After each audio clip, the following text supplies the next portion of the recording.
अपने पिछले वीडियो में विकारी शब्द के अंतर्गत संज्ञा और सर्वनाम को पढ़ा था। अब मैं तीसरे नंबर पर जो विशेषण आता है विकारी के अंतर्गत उसको पढ़ाने जा रही हूँ। आप जैसा कि आप जानते हैं, संज्ञा और सर्वनाम की विशेषता बताने वाले शब्दों को विशेषण कहते हैं। जैसे काली बिल्ली, बिल्ली क्या है? संज्ञा है और इसकी विशेषता क्या है? वो काली है। मोटा आदमी, आदमी क्या है? संज्ञा है और मोटा क्या है? उसकी विशेषता है। लड़कियां, दो लड़कियां क्या है? संज्ञा है और दो क्या है? उसकी विशेषता है। मेरे पास 100 रुपए हैं, रुपए क्या है? संज्ञा है और 100 क्या है? उसकी विशेषता है। रुपए की क्या विशेषता है? कि वो 100 रुपए है।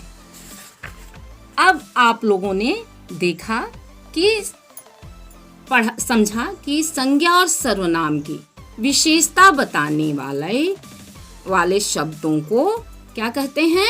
विशेषण कहते हैं। विशेषण के भेद या प्रकार। विशेषण के 4 प्रकार होते हैं।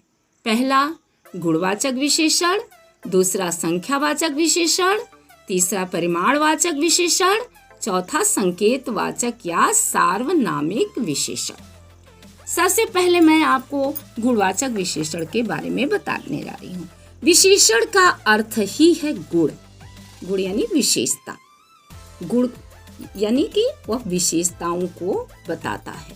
कहने का अभिप्राय है कि विशेषण संज्ञा या सर्वनाम की विशेषता को बताता है।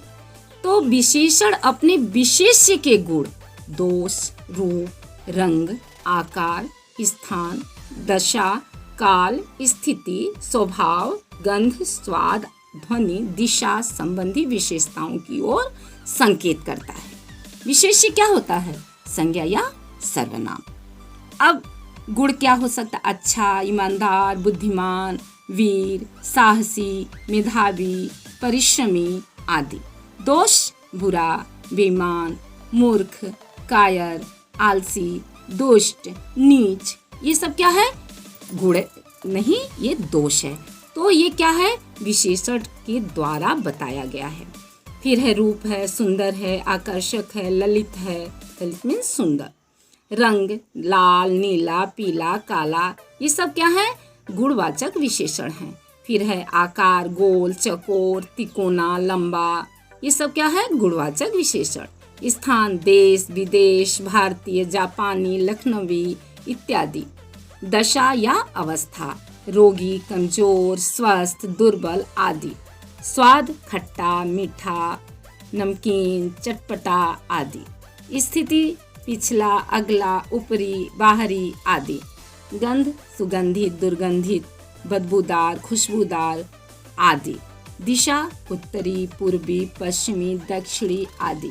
ध्वनि कर्कश, मधुर, सुरीली आदि।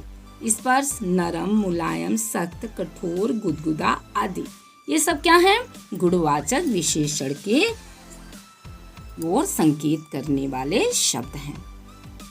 दूसरा आता है आपका संख्यावाचक विशेषण। जिस विशेषण शब्द से किसी संज्ञा की विशेषता का संख्या का बोध होता है, विशेषता का या संज्ञा की संख्या का बोध होता है, वह संख्यावाचक विशेषण कहलाता है। जैसे मेरी कक्षा में 20 छात्र हैं।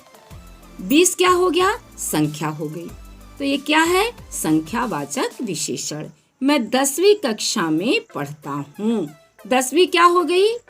ये हो गई संख्यावाचक विशेषण। उसने प्रथम पुरस्कार प्राप्त किया। प्रथम क्या हो गया? संख्यावाचक विशेषण। इस तरह से आप ये अच्छी तरह से समझ लीजिए कि जिस विशेषण शब्द से किसी संज्ञा की संख्या का बोध होता है वह संख्यावाचक विशेषण कहलाता है। संख्यावाचक विशेषण के 2 प्रकार होते हैं।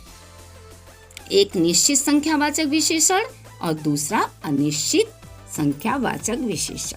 निश्चित संख्यावाचक विशेषण जो विशेषण अपने विशेष्य की निश्चित संख्या का बोध कराते हैं विशेष में संज्ञा का, उन्हें निश्चित संख्यावाचक विशेषण कहते हैं। जैसे एक आदमी, 2 आदमी, 5 लड्डू, 100 रुपये आदि। तो ये निश्चित संख्यावाचक विशेषण हैं।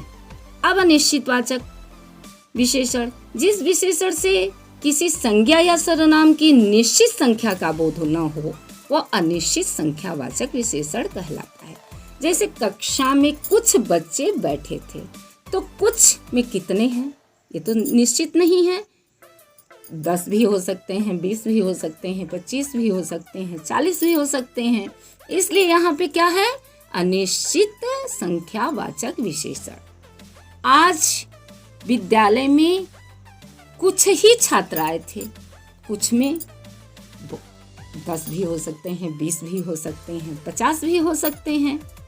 इसलिए यहाँ पर अनिश्चित का बोध हो रहा है, इसलिए अनिश्चित संख्यावाचक विशेषण है। परिमाणवाचक विशेषण। परिमाण शब्द का अर्थ है मात्रा। जो विशेषण अपने विशेष्य यानी संज्ञा या सर्वनाम की मात्रा का परिणाम का बोध कराते हैं, वह परिमाणवाचक विशेषण कहलाते हैं। जैसे 10 किलो आटा, 10 किलो आटा, आटे की मात्रा क्या है? 10 किलो। 1 लीटर दूध, दूध की मात्रा क्या है? 1 लीटर। 5 किलो चावल, चावल की मात्रा क्या है? 5 किलो। इसलिए यह मात्रा को दर्शा रहा है, इसलिए यह परिमाणवाचक विशेषण है। संख्यावाचक विशेषणों की तरह ही परिमाणवाचक विशेषण के भी 2 प्रकार होते हैं, निश्चित परिमाणवाचक विशेषण और अनिश्चित परिमाणवाचक विशेषण। निश्चित परिमाणवाचक विशेषण, जो विशेषण अपने विशेष्य यानी संज्ञा या सर्वनाम की निश्चित माप तौल संबंधी विशेषता प्रकट करते हैं, वे निश्चित परिमाणवाचक विशेषण कहलाते हैं। जैसे 50 किलो चीनी, 1 मीटर कपड़ा, 5 लीटर दूध। ये क्या दर्शा रहे हैं? एक निश्चित मात्रा को दर्शा रहे हैं, इसलिए निश्चित परिमाणवाचक विशेषण है। अनिश्चित परिमाणवाचक विशेषण, जो विशेषण अपने विशेष्यों की माप तौल संबंधी जानकारी तो दे, परंतु उससे उनकी निश्चित परिमाण या मात्रा का पता न चले, वे अनिश्चित परिमाणवाचक विशेषण कहलाते हैं। जैसे थोड़ा दूध लेकर आइए, थोड़ा सा हो सकता है, 1 कप हो सकता है, 2 कप हो सकता है, मतलब उसकी कोई निश्चित मात्रा नहीं है, इसलिए वहाँ क्या है? अनिश्चित परिमाणवाचक विशेषण। दूध में थोड़ी सी चीनी डाल दो या दूध में बहुत चीनी पड़ गई, तो इसकी मात्रा निर्धारित नहीं है, 1 चम्मच, 2 चम्मच, 4 चम्मच, क्या ये? इसलिए अनिश्चित परिमाणवाचक विशेषण है। फिर आता है चौथा, सार्वनामिक या संकेतवाचक विशेषण। यदि कोई सर्वनाम किसी संज्ञा के पूर्व आकर उसकी ओर संकेत करे, तब वह सर्वनाम न रहकर सार्वनामिक विशेषण बन जाता है। जैसे वह लड़का दौड़ जीत गया, यह किताब मोहन की है। इन वाक्यों में वह और यह मूलतः सर्वनाम शब्द हैं, पर इन वाक्यों में लड़का और किताब संज्ञाओं से पूर्व आकर उनकी ओर संकेत कर रहे हैं, इसलिए ये संकेतवाचक या सार्वनामिक विशेषण कहे जाते हैं। जैसे लड़का से पहले वह आया, किताब से पहले यह, तो लड़का और किताब ये क्या है? सर्वनाम। लड़का क्या है? संज्ञा, और यह किताब क्या है? संज्ञा। तो किताब से पहले यह आया, लड़का के पहले वह आया, इसलिए संकेतवाचक या सार्वनामिक विशेषण